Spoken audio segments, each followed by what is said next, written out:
Hey guys, this is Requiem, and today I'll be showing you an exclusive first look at the Seven Souls Online closed beta. I was lucky enough to get a beta invite. I normally don't get into games like this. Even though I did get an LGM Online beta invite, which I didn't see the email, so that's where it ended, so I was lucky enough to read the email this time and see this game. So right now, I'm watching the amazing cinematic intro. These I find quite interesting. I absolutely love it. The music, I like the music in this game. That's one thing I like a lot. Basically, I think the game takes place in China. The time of struggle, the Seven Souls or something did something. I'm not really sure about the backstory. I haven't done much research into it. So here's the login screen. The user interface is quite good. I had to cut down some parts of logging in and such because it takes a while to load, especially when recording. So here's the server list. It's quite full actually. There's only one server right now. There's a logo at the top, Seven Souls. See, I just skipped a part. Here's to create a character. It's really laggy to create a character. I think it's probably because of the high quality of it. There's more customization in this game, even though the classes are gender locked. I believe they're gender locked than I've seen in any other game. Because you can adjust height, width. It's just like your character can be almost completely unique. You're not going to see a bunch of people look exactly like you running around. Of course, they'll be the same race or class, but they're not going to look like you. There's 3 weapons, so like 3 subclasses for each class. I chose Rebel, Nanotech Rebel. The previous character, I believe I chose the first class was Imperial Guard, I believe. I have yet to try the middle class, just mainly because it's a female class and I don't like playing as females in games. I want my character to represent me. So I chose the ranged subclass of the Nanotech Rebel. My mouse is screwing up a little bit because of the recording, but I'll get on with this. Let's see. Now I'm adjusting hair color, skin color, clothes color. There's a little... I really like green, so I'm gonna make my character greenish to start off. I'm gonna move on to... I normally don't mess with face features, but this time I really want to customize my facial features to make me truly unique compared to other players. I'm gonna adjust my eye size mainly, I think that's it, and my head.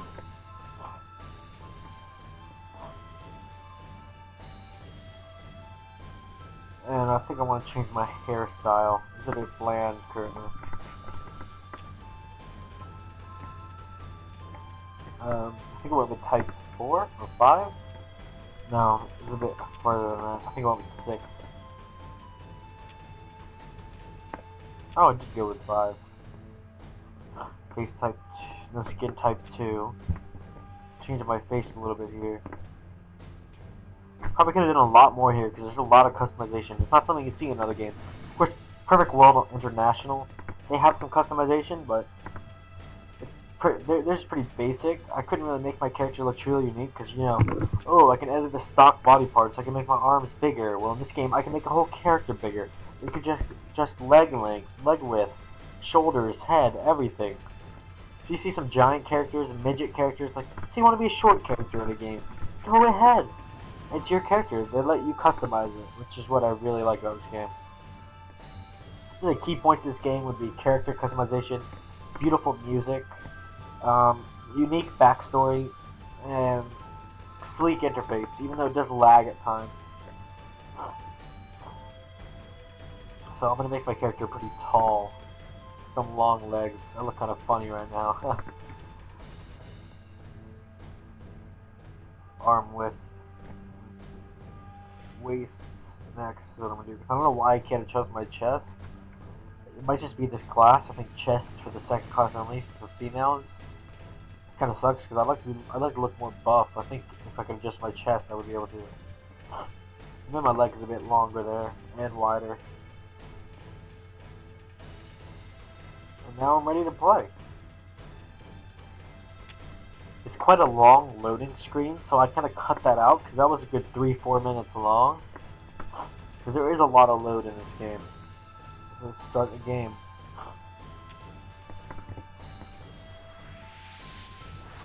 Okay, I cut the majority of this out. Okay, look, first quest. Gihon's Dream, I believe. Kind of hard to see from here. I pre-recorded this and commentated over it. My interface tends to disappear sometimes while recording. I don't know why. It didn't look like that when I was playing it though, so it's not an in-game issue you need to worry about. And a nice little Jackbox thing for the closed beta to help you boost your character. So I went for experience because, you know, I'd rather max out my character than be rich or anything. Nice little firework animation. Try to go to my quest log here. I accidentally clicked action. See, then I try to click one of the actions and nothing happens. So that might be a bug. I'm not sure. Let's go to character, quest journal. And there's the first quest. I'm not gonna view it or anything. I'm just gonna go talk to the guy. There's a little bit of lag here. Look, there's other characters. See, it already has a pretty decent player base for a closed beta game. I like how the little quest thing guides you all the way. Like, you play games like World of Warcraft, you might get like the question mark on your screen, let you know where to go, but this guides you 100% of the way. As well as it has the question marks, exclamation points about quests. Here's the first NPCs you can fight. They're called topos. They look like kind of like what's it called? Meerkats. I'm not sure exactly what they are. Here's the first quest completion. Get 5 experience, I believe. A good bit of gold. I don't know what the 2 things at the bottom are, but let's just accept them. I got another quest, part 2 of this quest. So I'm walking. As you go to the, I think, Golden Pier. I didn't really read that. Yeah, it's got a little bit of lag right here, but that's okay. It is in beta, and my recording does have something to do with it. See, I tried to adjust my settings, I think, here. I couldn't make them any more minimal, so the game does have very nice-looking minimal settings. So you can play the game on minimal settings and still experience full beauty of the game. It's not like games like World of Warcraft. You turn the settings, it kills the game for you, even though World of Warcraft does run quite nicely. And I don't have a very top-end computer, so it's kind of good to play games like World of Warcraft and not have issues, but like, trying to play some of the newer games, I have a lot of issues graphically and running them well. So I'm not really sure how this game runs on my computer when not recording. So I've yet to play it while not recording. So I'll give it a try soon. See, I'm very limited in what I can do sometimes. See, like, the jumping is very nice. See, there's some things I can't jump over. It's one of those games where they put a lot of detail into things. They didn't leave anything out. Like, the jumping is very detailed. Characters are very detailed. Oh, it looks like my head just went through my little sewing things, whatever they're called. So look, it's still guiding me to where I have to go. At the bottom, I have the health, mana. I'm not sure what that green thing is. On the bottom left corner, you see something very unique. It's called the Rage meter. I'll be using that later on. And on the very bottom, I'll have my experience bar. Which experience rate is actually quite decent in this game. I think early on, I haven't really gone much into it. So here's Chef Gihon. He does a lot of the early quests. Let's accept this one. I have to go hunt topos. And while I'm hunting topos, you'll see the very first look at the rage system, which I think a lot of you might enjoy. It's kind of unique to this game.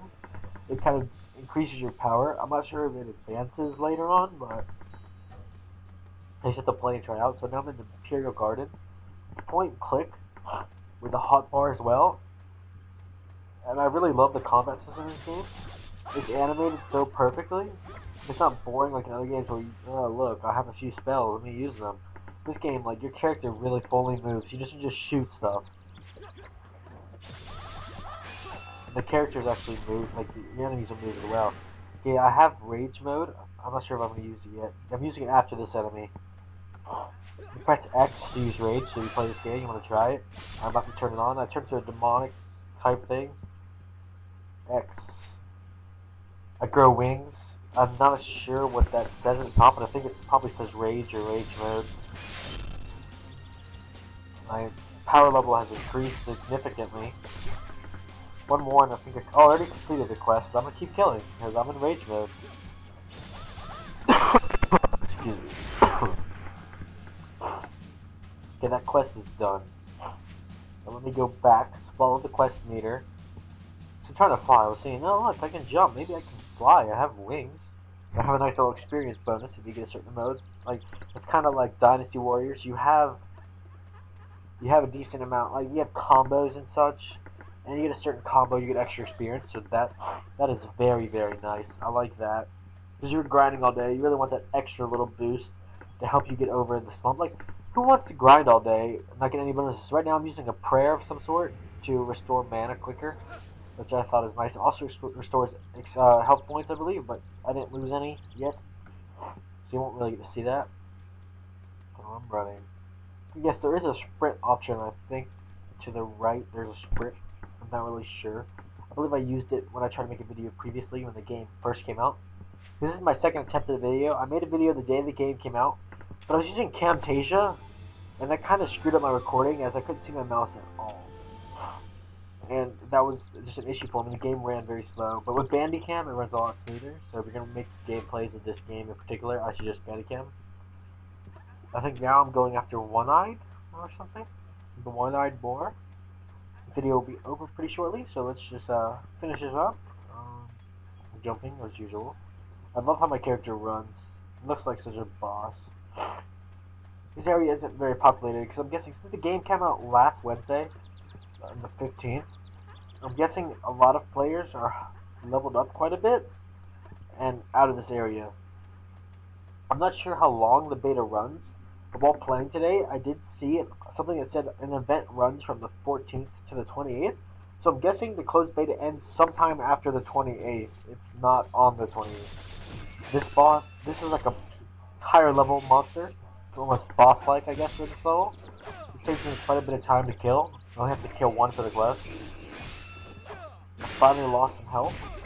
And the attack system is somewhat automated, so if you're not using a hotbar skill, then your character will attack on its own. So you don't have to just keep clicking over and over again, mashing buttons in order to defeat a monster. Look, there's a guy with his mount. That's a nice looking mount. So he's probably a much higher level character. I'm going the wrong way. That's great. I can't find my little quest guide. Oh, and I forgot to pick up my loot, which is just some fur, I believe. Or animal skin. Okay, there's about 20 seconds left in this video, so I'll finish up. This has been a Unbeatable Boss production. Nice little first look of Seven Souls Online, and this is Requiem signing out. I'll see you guys next time.